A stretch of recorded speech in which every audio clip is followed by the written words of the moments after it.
Wahai para penentang Ahmadiyah yang berasal dari umat Muhammad Mustafa SAW, yang mengaku mencintai beliau SAW, renungkanlah, fikirkan, apakah penentangan kalian tanpa alasan ini tidak menjadi sebab kemurkaan Allah Ta'ala?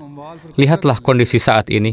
Apakah penentangan ini bukan karena hal ini, atau apakah penentangan yang kalian lakukan ini bukan karena apa yang kalian lakukan? Apakah akibat-akibatnya tidak muncul karena hal ini?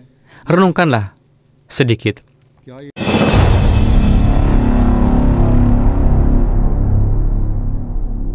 Kemudian ketika menyatakan tentang keyakinannya, beliau alaihissalam bersabda, kami tidak memiliki kitab selain Al-Quran, tidak ada Rasul bagi kami selain Muhammad Mustafa Sallallahu Alaihi Wasallam, dan tidak ada agama bagi kami selain Islam.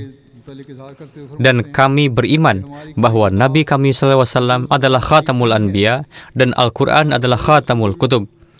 Maka agama tidak boleh dijadikan permainan anak-anak. Harus diingat bahwa kami tidak memiliki pendakwaan apapun selain menjadi pelayan Islam. Dan siapapun yang menisbatkan kepada kami bahwa kami tidak melakukan ini, berarti dia memfitnah kami. Kami memperoleh karunia berkah melalui Nabi yang mulia sallallahu alaihi wasallam dan memperoleh karunia ma'rifat melalui Al-Quran. Maka sudah sepantasnya tidak ada seorang pun yang menyimpan sesuatu dalam hatinya yang bertentangan dengan petunjuk ini.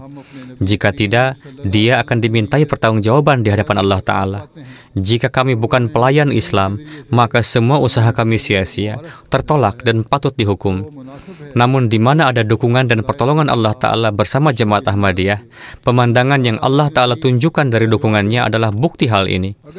Ribuan dan ratusan ribu orang yang bergabung dengan jemaat setiap tahun, ribuan dan ratusan ribu orang yang Allah Ta'ala sendiri beri petunjuk dan taufik untuk menerima Masih Maud adalah bukti bahwa pendakwaan beliau benar dan dukungan serta pertolongan Allah Ta'ala menyertai beliau.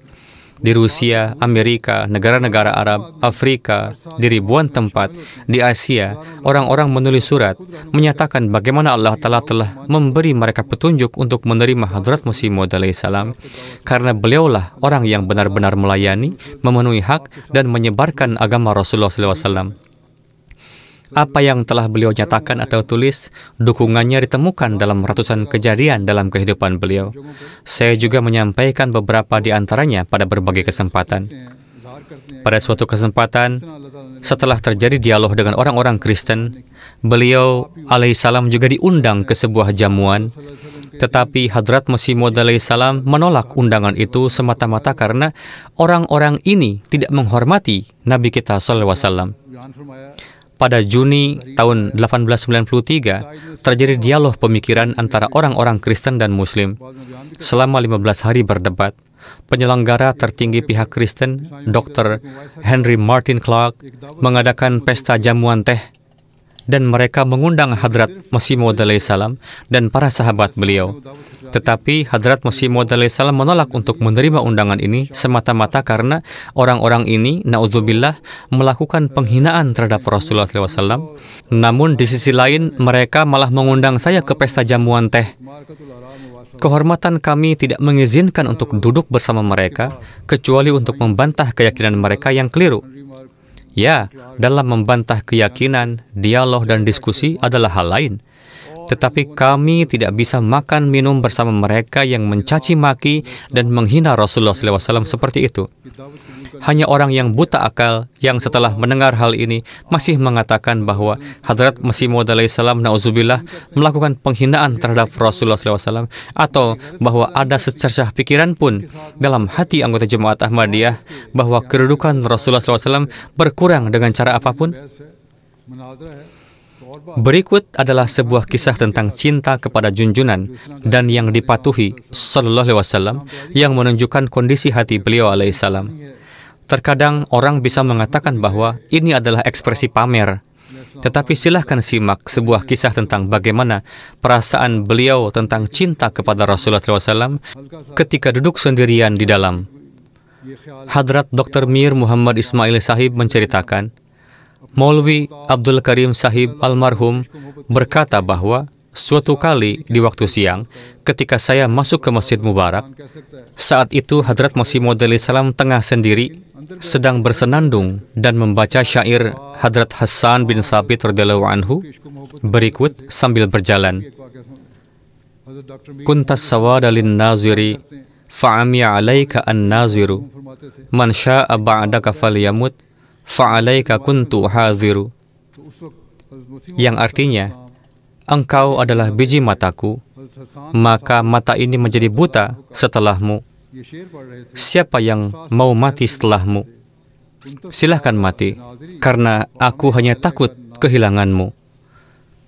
Beliau berkata bahwa ketika mendengar langkah saya, Hadrat Masih Maud salam yang saat itu sedang menutupi wajahnya dengan sapu tangan, mengangkat tangannya, dan saya melihat air mata mengalir dari mata beliau. Hadrat Hassan adalah salah satu sahabat Rasulullah SAW dan bisa dikatakan biasa menyajikan syair di hadapan beliau SAW. Beliau menggubah syair tersebut setelah wafatnya Rasulullah, yang artinya, engkau adalah biji mataku, maka dengan kematianmu, mataku menjadi buta. Sekarang setelahmu, siapapun boleh mati, aku tidak peduli. Aku hanya takut akan kematianmu yang kini telah terjadi. Tidaklah mudah untuk memahami cinta orang yang mengucapkan syair ini. Hadrat Mirza Bashir Ahmad Sahib telah menulis, tetapi siapa yang bisa menyelami kedalaman lautan cinta orang yang membaca syair ini dalam kesendirian 1300 tahun kemudian, ketika tidak ada yang melihatnya kecuali Allah, dan air mata mengalir dari matanya. Dan orang ini bukanlah dari mereka yang mudah menangis untuk hal-hal kecil, melainkan orang yang dalam hidupnya menghadapi gunung kesulitan dan badai kesedihan, namun matanya tidak pernah mengkhianati perasaan hatinya. Kemudian pada suatu kesempatan, Pir Sirajul Haq juga meriwayatkan bahwa Hadrat Masih Maud salam membaca syair ini di hadapan saya di Masjid Mubarak dan berkata kepada saya, andai saja syair Hassan bin Thabit ini adalah syairku, dan semua syairku adalah syair Hassan bin Thabit. Kemudian mata beliau berlinang air mata. Saat itu Huzur membaca syair ini berulang kali, yang baru saja saya bacakan. Hadrat Mirza Bashir Ahmad Sahib radhiyallahu anhu berkata bahwa kata-kata yang diucapkan Hadrat Masih Maud salam kepada Pir Sirajul Haq tentang syair Hassan bin Thabit mencerminkan kondisi hati yang khas yang menguasai hati Hadrat Masih Maud salam saat itu. Jika tidak, dalam karya Hadrat Masih Maud salam sendiri memancar cinta kepada Rasulullah SAW yang tidak ada bandingannya di tempat lain. Dan standar cinta yang terlihat dalam karya beliau tentang Rasulullah SAW tidak terlihat dalam karya siapapun yang lain. Mungkinkah orang seperti ini melakukan penghinaan terhadap Rasulullah SAW? Semoga orang-orang yang buta akal mendapat akal. Karena cinta dan kasih sayang kepada Rasulullah SAW inilah yang membuat beliau pada suatu kesempatan mengungkapkan cinta kepada penduduk Arab dengan cara yang luar biasa.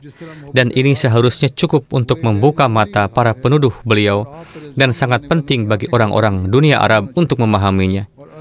Beliau menulis surat ini dalam bahasa Arab, tetapi saya akan menerjemahkannya. Setiap huruf dari surat ini mengungkapkan cinta dan kasih sayang kepada pribadi yang diberkati Rasulullah SAW. Beliau bersabda, Assalamualaikum, wahai orang-orang Arab murni yang mulia dan terhormat. Salam atas kalian, wahai penduduk tanah Nabi yang mulia dan tetangga Baitullah yang agung. Kalian adalah umat Islam terbaik dan kelompok terbaik dari Tuhan yang Maha Tinggi. Tidak ada kaum yang bisa mencapai kemuliaan kalian. Sungguh kalian unggul dalam kemuliaan dan kedudukan. Cukuplah kebanggaan bagi kalian bahwa wahyu yang Allah mulai dari Adam alaihissalam, Dia akhiri pada Nabi yang berasal dari kalian, dan tanah kalian adalah tanah air beliau, tempat berlindung dan tempat kelahiran beliau. Dan kalian tahu siapa Nabi itu. Dia adalah Muhammad sallallahu alaihi wasallam, pemimpin orang-orang pilihan, kebanggaan para nabi, khatamur rusul, dan imam seluruh makhluk. Kebaikan beliau terbukti pada setiap manusia yang berjalan di muka bumi. Wahyu beliau telah menemukan semua rahasia makna dan poin-poin tinggi yang telah hilang. Sungguh agama beliau telah menghidupkan kembali jalan-jalan ma'rifat, hakikat, dan cara-cara petunjuk yang telah lenyap. Ya Allah, turunkanlah salawat, salam dan berkahmu kepada beliau sebanyak tetesan bumi, sebanyak atom-atomnya, sebanyak makhluk hidup yang tinggal di dalamnya dan yang terkubur di dalamnya. Berikan kepada beliau berkah sebanyak partikel di langit yang tampak dan tersembunyi. Dan sampaikanlah salam kami kepada beliau sebanyak yang dapat memenuhi penjuru langit. Berbahagialah kaum yang telah meletakkan tuntunan Muhammad SAW di pundak mereka. Berbahagialah hati yang telah mencapai dan bertemu dengan beliau serta fana dalam cinta beliau. Wahai penduduk tanah ini beliau berbicara kepada orang Arab, wahai penduduk tanah yang telah dihiasi oleh langkah-langkah Muhammad Mustafa SAW, semoga Allah merahmati kalian, meridhoi kalian, dan membuat kalian ridho. Aku berprasangka baik tentang kalian. Wahai hamba-hamba Allah, dalam jiwaku ada kehausan besar untuk bertemu dengan kalian. Aku rindu melihat berkah negeri-negeri kalian dan jamaah kalian, agar aku dapat melihat tanah yang telah disentuh oleh kaki pemimpin makhluk dan menjadikan debu tanah itu sebagai celak di mataku, agar aku dapat bertemu dengan orang-orang yang saleh dan berkemampuan dari tanah ini. Inilah kondisi hati yang beliau ungkapkan.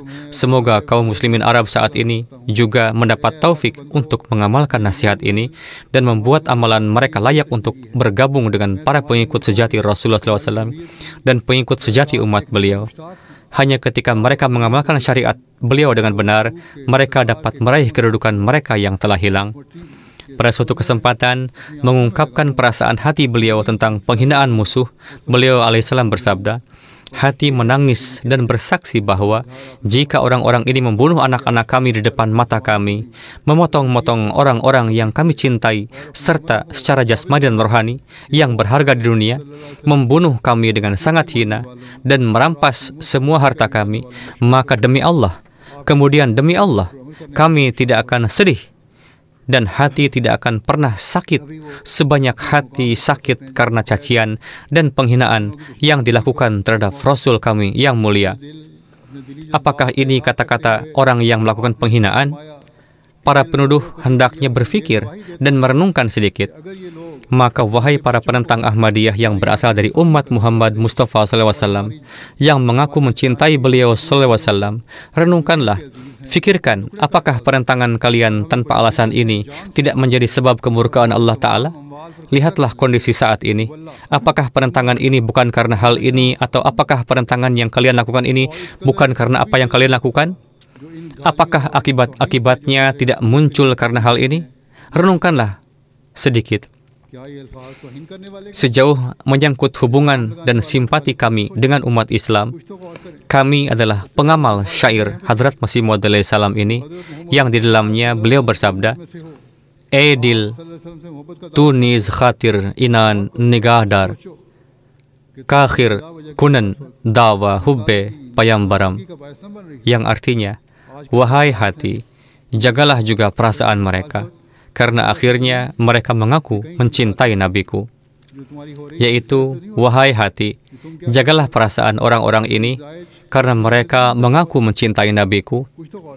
Kami mencintai setiap muslim dari segi ini, berdoa untuk keselamatan mereka, melakukan apa yang kami bisa, dan memiliki perasaan dan sentimen yang baik untuk mereka. Kami berdoa untuk mereka, tetapi mereka sendiri juga harus berusaha dan alih-alih mengkafirkan hamba setia Rasulullah SAW yang diutus Allah Ta'ala, hendaknya mereka mendengarkan pesannya dan berusaha memahaminya. Jangan tergesa-gesa dalam mengeluarkan fatwa kufur. Bagaimanapun, kami akan terus mengaku mencintai kaum muslim karena mereka mengaku mencintai Rasulullah SAW, meskipun itu hanya klaim lahiriah.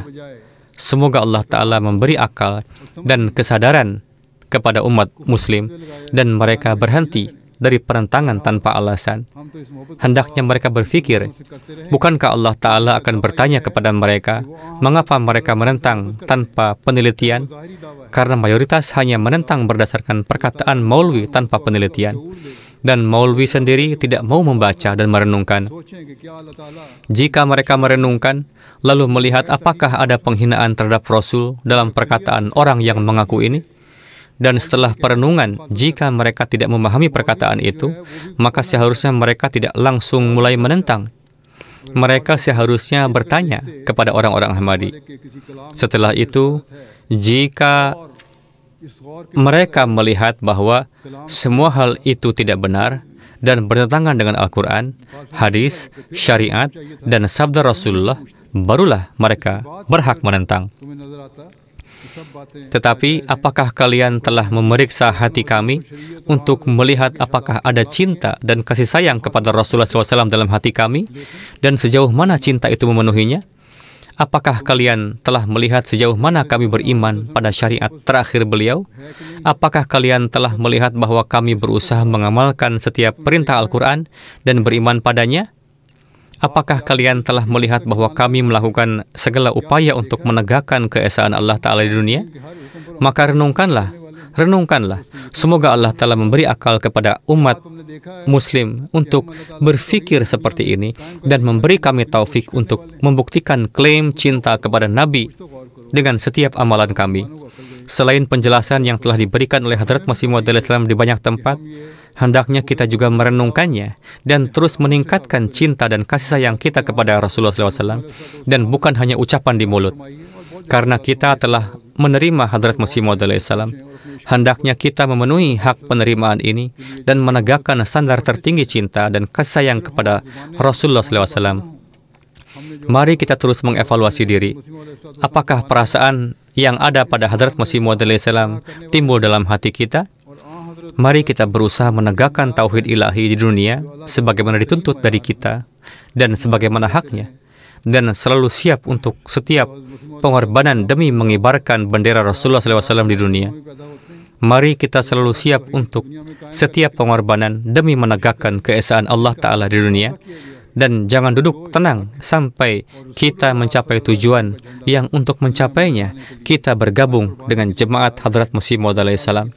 Semoga Allah Ta'ala menjaga setiap orang yang menghadiri jalsah di Qadian dalam perlindungannya, dan juga mereka yang mendengarkan dari rumah mereka, dan semoga Dia memberi taufik untuk mengamalkan ajaran Islam dengan sebenarnya dan mengungkapkan cinta dan kasih sayang kepada Rasulullah SAW serta memenuhi hak baiat mereka. Saat ini bersamaan dengan jalsah Qadian sedang berlangsung jalsah-jalsah di berbagai negara di dunia. Beberapa gambarnya sedang ditayangkan. Di antaranya sedang berlangsung jalsah di Togo, jalsah Salanah di Mali. Hari ini adalah hari terakhir mereka. Di Burkina Faso juga hari terakhir mereka. Di Guinea Conakry juga hari terakhir mereka. Di Niger juga hari terakhir mereka. Di Senegal juga hari terakhir mereka. Di Guinea Bissau dan jalsah di West Coast Amerika. Semua jalsah Salanah ini berkumpul untuk memahami pesan Hadrat Masih Maud Islam dan berusaha menyampaikannya ke dunia serta berusaha memperbaiki diri mereka. Semoga Allah telah memberi mereka taufik untuk ini, dan semoga mereka pulang dari jalsah dengan membawa berkah-berkah yang untuk mendapatkannya mereka menghadiri jalsah ini.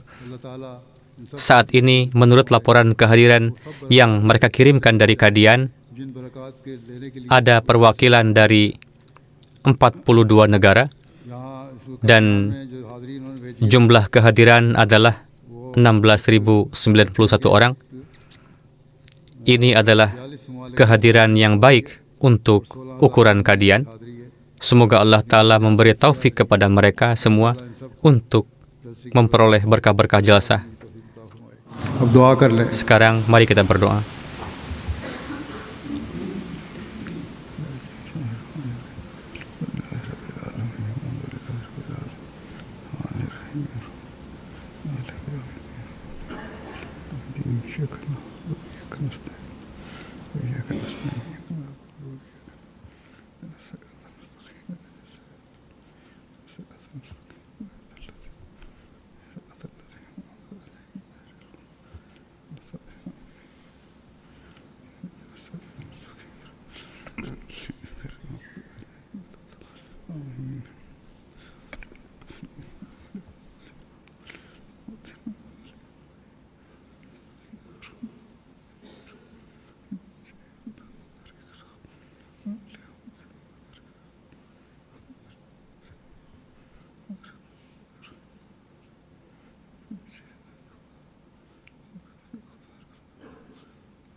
आमीन।